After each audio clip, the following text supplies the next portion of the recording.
On October 29th of last year, 12 minutes after taking off from Indonesia, a Boeing 737 MAX airplane crashed into the Java Sea, killing 189 passengers. 5 months later, the same model plane took off from Ethiopia and 6 minutes after taking off, crashed in the same way, killing 157 passengers. There are many speculated theories about the possible causes and possible preventions of these tragedies, but we cannot know the details for sure until the report of an investigative committee is released. However, all speculated theories and established information point to the same fact.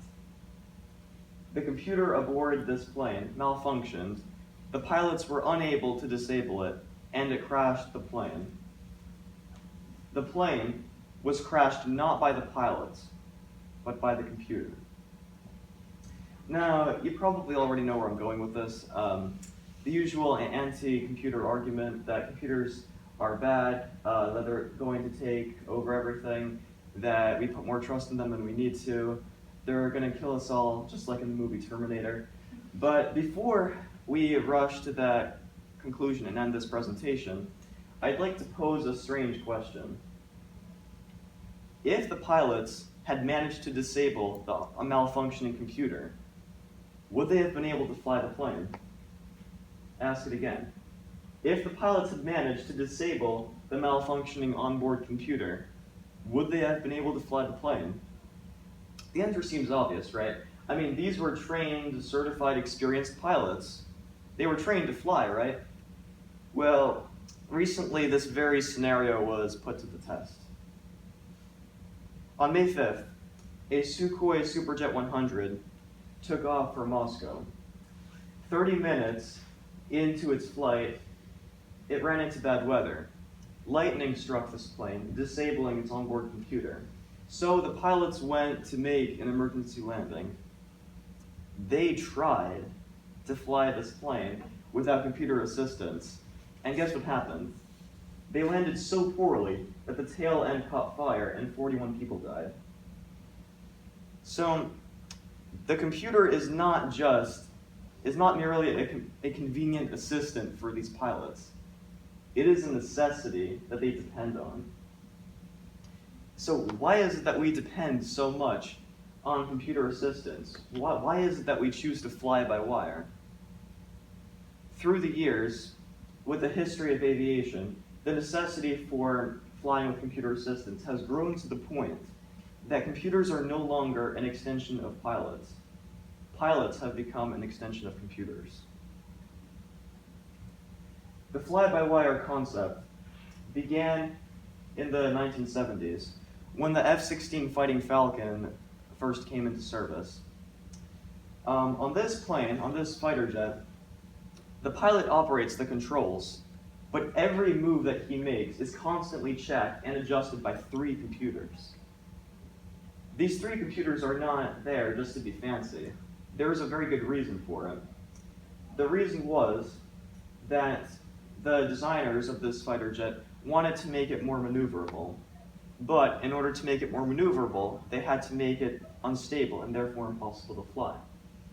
So what was it that turned this impossible, unflyable, unstable jet into a highly successful fighter jet? The 3 computers. Since the F-16, computerization has been implemented into all military fighter jets. Now, maneuverability matters a lot for small, fast military planes, but not so much for large, slow commercial planes. Therefore, there was really no point in implementing flying by wire into commercial planes until 1990, when the MD-11 flew for the first time. The MD-11 was unstable, not because it was particularly fast or maneuverable, but because it was more fuel efficient. Since the MD-11, flying by wire has been implemented into all commercial aircraft with the intention of improving fuel efficiency, decreasing the size of the crew, and other economical improvements. Airlines have been able to do so many great things, by converting to flying by wire, they've been able to reduce the size of the crew from 3 to 4 people to just 2. And when it comes to fuel efficiency, they squeeze out every % improvement that they can. And let me give you an example that shows why. So last year, the fleet of Southwest Airlines burned through 2.1 billion gallons of fuel at an average cost of $2.20 per gallon for a total of $4.6 billion. If a 1% improvement in fuel efficiency would mean saving $46 million. So that is why, when the Boeing 737 MAX airplane came out in 2017, it was praised for its amazing 14% increase in fuel efficiency. But like most improvements in modern airplanes, this would not have been possible without computers. So one of the things that Boeing did to make its new model more fuel efficient was put different engines on it. The engines that they chose were more fuel efficient, but they also were much heavier and much larger. So to account for this, designers had to position them further forward on the wing and also higher, which changed the aerodynamics of how the plane flies. The Boeing 737 has a tendency to pitch its nose up when in flight. And when an airplane is angled like this, it is in danger of stalling. So what was the solution to this? You guessed it, a computer program. They implemented something called the MCAS, Maneuvering Characteristics Augmentation System. Its purpose is to pitch the nose of the plane down whenever it is too high in order to prevent a stall from happening. It works great. There's just a problem though. The MCAS decides for itself when that nose needs to be brought down. And for one reason or another, on those 2 flights in Indonesia and Ethiopia, it decided to bring the nose down and crash the plane. When it made the plane plunge to the passengers' deaths, there was nothing that the pilots could do about it. After the crashes of these Boeings and the crash landing in Moscow, it is clear that we have a dilemma with our friend the computer. First of all, it is in charge even when it is wrong, even when it makes a mistake and does something costly. Secondly, we are so dependent on it that without it we are pretty much helpless. And finally, it is very difficult to get rid of because so much of the technological progress in the last 40 years would not have been possible without it. It would be comforting if these issues applied only to planes, but planes are just an example of a much larger underlying problem.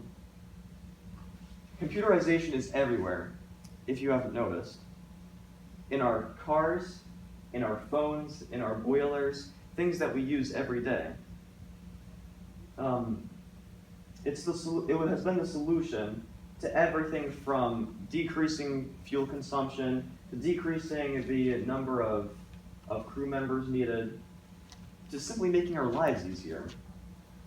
So, even though it was the cause of so many deaths, we cannot simply get rid of it. I'm not here to present you what we must do. I'm here to acknowledge a problem which must be acknowledged. We trust what we see through a computer screen more than what we see through a window. We need to start looking more through the window and give ourselves the ability to question and to act against what the screen says. When you're piloting anything, whether it be a plane or a car, it should be you that has the final word in deciding an emergency situation.